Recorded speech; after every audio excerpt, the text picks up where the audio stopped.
There's a judgment on this nation because the Christians would not deal with race. They would not deal with race. Race is in the Bible, but they won't deal with it. The reason why they won't deal with it, because white supremacy cannot let you know who's who in the Bible. In order to stay in supremacy, I can't let you know that that this book is about you. So I have to. So if you look up this word, look up the word called iconoclast. Iconoclast. It means the whitewashing of images. So when you look up iconoclast, you're going to go back and see the original images of Christ, the original images of Paul, the original images of Moses, and you're going to realize that these were black images, but in the Middle Ages, they whitewashed them all because they was trying to keep a lie of supremacy. Now, the problem with this is, I don't really have a problem with white folk. They got to get the truth themselves. And so this truth has got to be revealed. Okay, Monarchs, this is Job chapter 9. Verse 24, right? And it says, the earth is given into the hand of the wicked. He covered the faces of the judges. Therefore, if not, where and who is he? You see, you got to begin to associate that Christianity goes hand in hand with the wicked, because it is the biggest religion on the face of this planet. The biggest.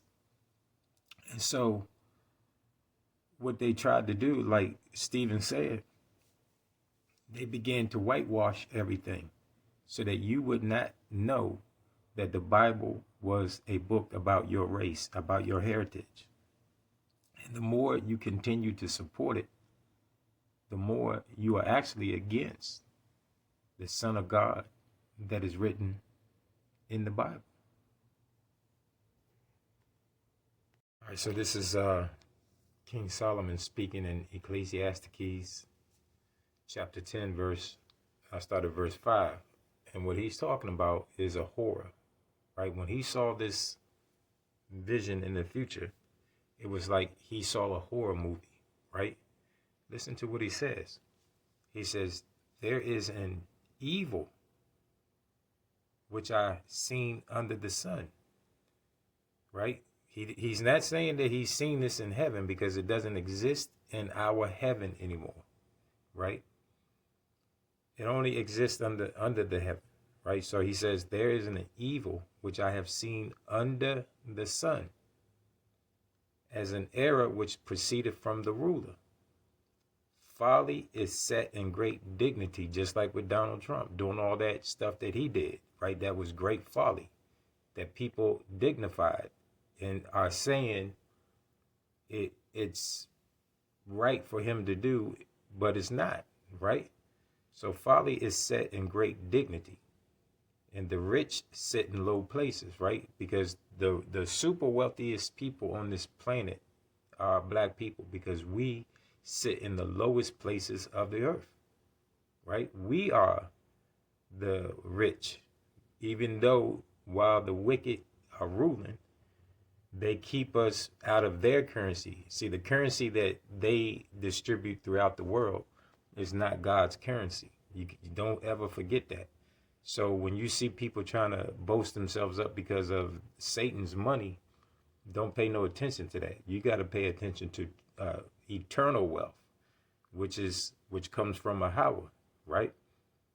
So Solomon says, folly is set in great dignity, and the rich sit in low place. I have seen servants upon horses, and princes walking as servants upon the earth. So what he saw was black people during slavery time, when the white men would ride upon their horses, right? And the white man is technically the servant of the black man. But right now, while the black man is in judgment, right? Because we are in our judgment right now. While we're in our judgment, he has taken our place. So the servant, right? The servant, our servant, is the one that is in power. But he's got to come out of power, because Yahweh is about to redeem us. All right. So let me read that again. It says, I have seen servants upon horses and princes walking as servants upon the earth. You see, what Christianity did was they took away from you your heritage, your ability to see, to look at the Bible through racial eyes, so that you would know what your heritage was and what to look for in the end. They had no intent of you ever waking up, so they Christianized you, right? They put you through their churches, right, in order to destroy your heritage, your blessing from Yahweh. Now check this out. As we come out of slavery, this is a sign that my grandfather is going to redeem the ones that were willing to give up everything to push this truth out, right? Now listen, this is Micah chapter 7, verse 6. What is written here, Yahushua repeats in the New Testament when he told you that he came not to set peace upon the earth, but division, right?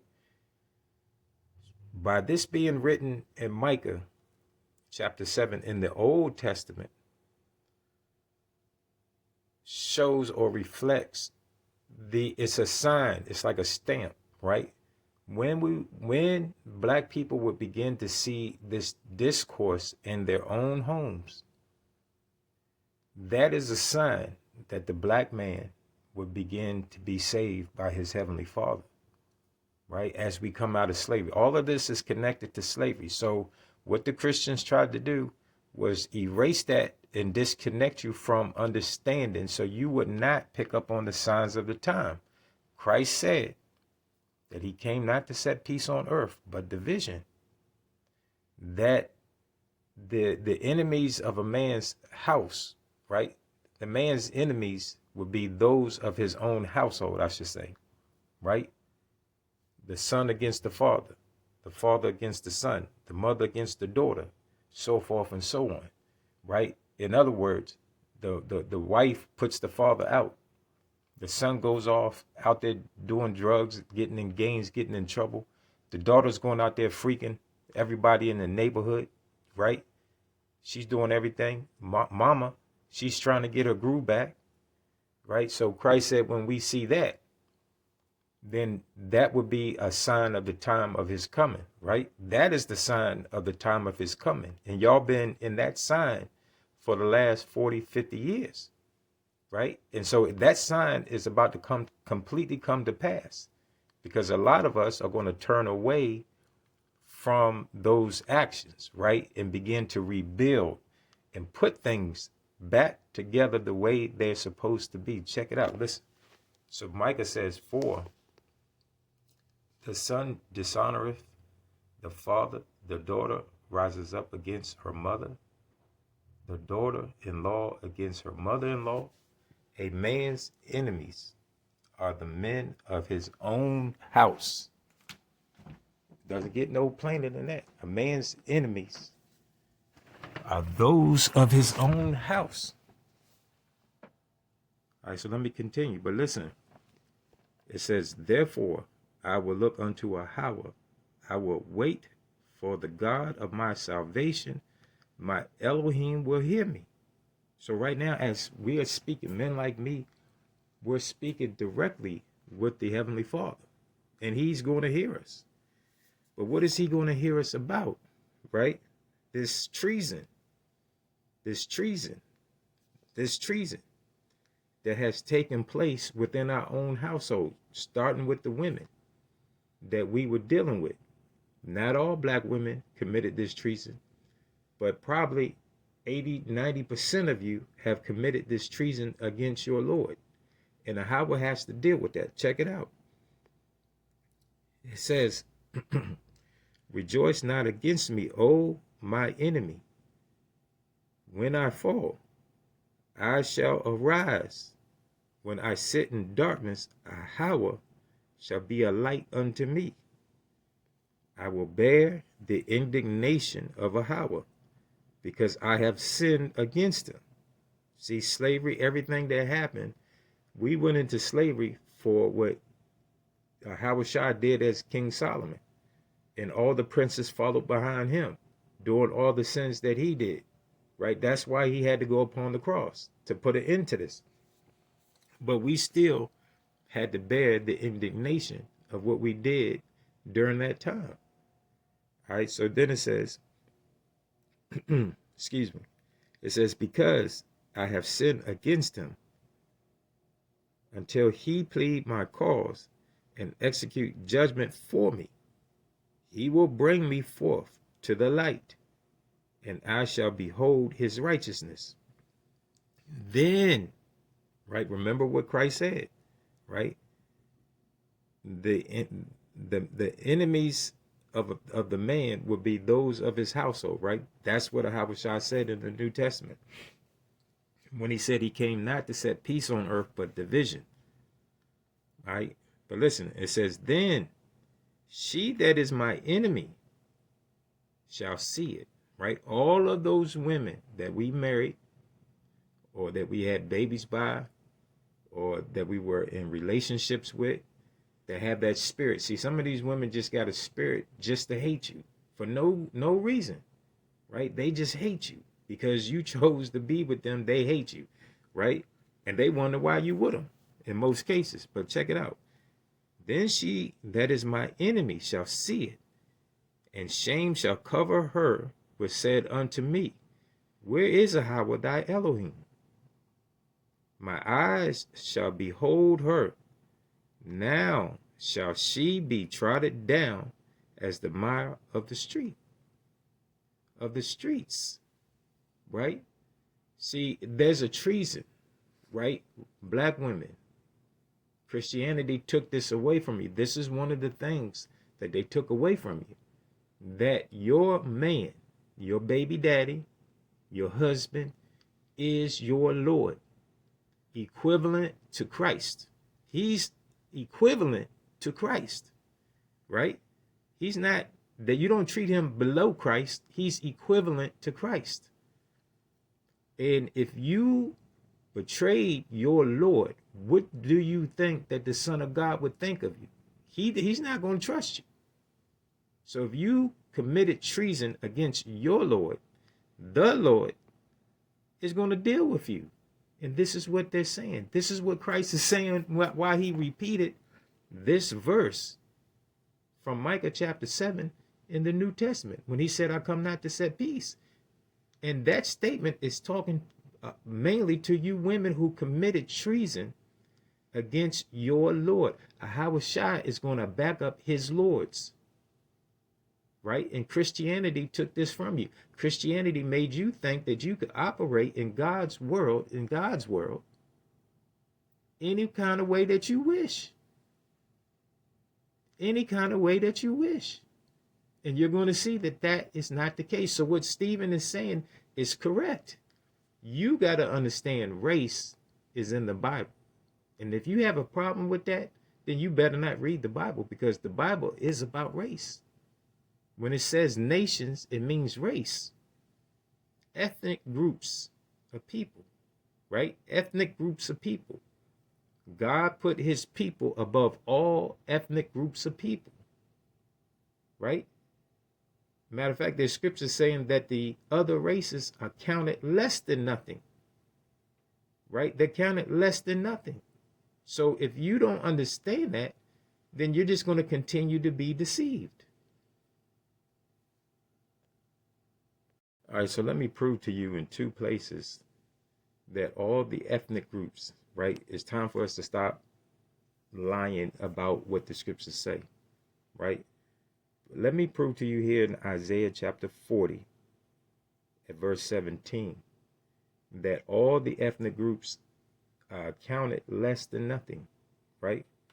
Less than nothing, like dust on a scale, right? Let me start at verse 15. And it says, behold, the races are as a drop of a bucket, and are counted as the small dust of the balance, right? So if dust falls on the scale, it's not going to change the weight of what's on the scale, okay? It's insignificant. Behold, he taketh up the isles as a very little thing. So let me jump down to verse 17. And it says, all the races before him are as nothing, and they are counted to him less than nothing, and vanity.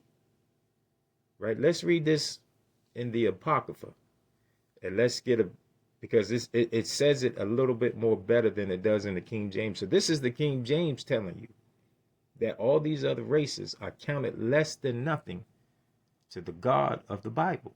Why do you think that these people hate the God of the Bible?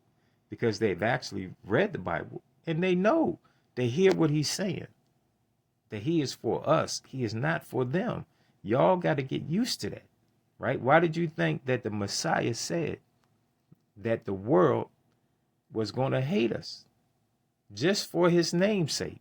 Why did you think that he said that? Because they never could accept it.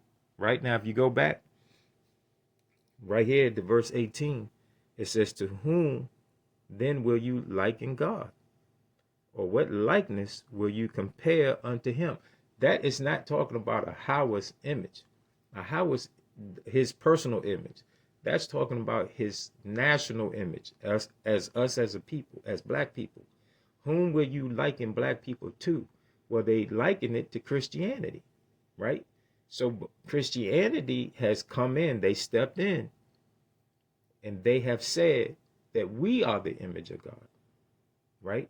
And so now they have compared their image to being God's children and have cast us out the way so that we are no longer significant to salvation, right? But that's a deception. Y'all got to see that if you understand what I'm saying, right? But let's go to the Apocrypha and let's read this again. All right, so this is 2nd Ezra chapter 6. And I'm going to start at verse 54. And it says, and after these, Adam also, whom thou madest Lord of all thy creatures, of him come we all, and the people also, whom thou hast chosen. All this have I spoken before thee, O Lord, because thou madest the world for our sake. Right? So God made this earth for us. Right? He made it for us. All right, but listen. As for the other people, which also come of Adam, thou hast said that they are nothing, but be like unto spittle, and has likened the abundance of them unto a drop that falleth from a vessel. And now, O Lord, behold, these heathens, which have ever been reputed as nothing, have began to be lords over us, and to devour us. But we, thy people, whom thou hast called thy firstborn, thy only begotten, and thy fervent lover, are given into their hands. If the world now be made for our sakes, why do we not possess an inheritance with the world? How long shall this endure? You see, they knew this. They knew that the world belonged to you. They knew this. This is why they starting to nut up, right? And bang out each other, right? They talking about World War III. Well, that's what World War III is about. Because now they are going to be displaced. The Most High is not going to regard these nations. He's not going to regard these races. And it's a reason why he's not going to regard these races, because you have to understand that sin brought forth these races. Every time somebody sinned in the scriptures, it brought forth a new race. Just like with Esau.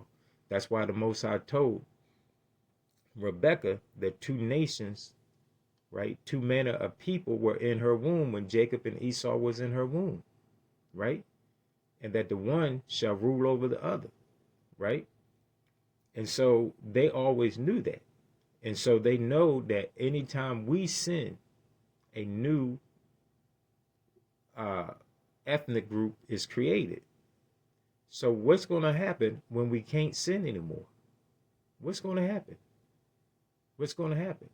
So basically, when you see the people of the other nations, they are just us living with our sin. When you see people from another ethnic group, they're just black people whose sin has been removed out of our heritage, right? That's why if you're a black person and you sin now, you're going to die to death. You're going to die to death because Yahweh has taken out those genes from you. So you can't blame it upon your genes anymore, your body. If you sin now, you're sinning willfully and through your spirit. You got to understand that. And so when you see these other people, that's why when we come into the kingdom, we're not going to see them. We're not going to see our sin, right? How can we? Because it's going to be removed, right? Those people are all, well, there's only one group of people on the earth. It's just fractions of sin being distributed out from black people. That's why they have no problem with telling you black people are the first people. They tell you that, right? But what they have a problem with is they don't know how to come back and be infused back in. They don't understand how to do that. And they most definitely can't do that with black people always being at the bottom, right? Are you starting to get it? You starting to hear me? You starting to feel it now, right?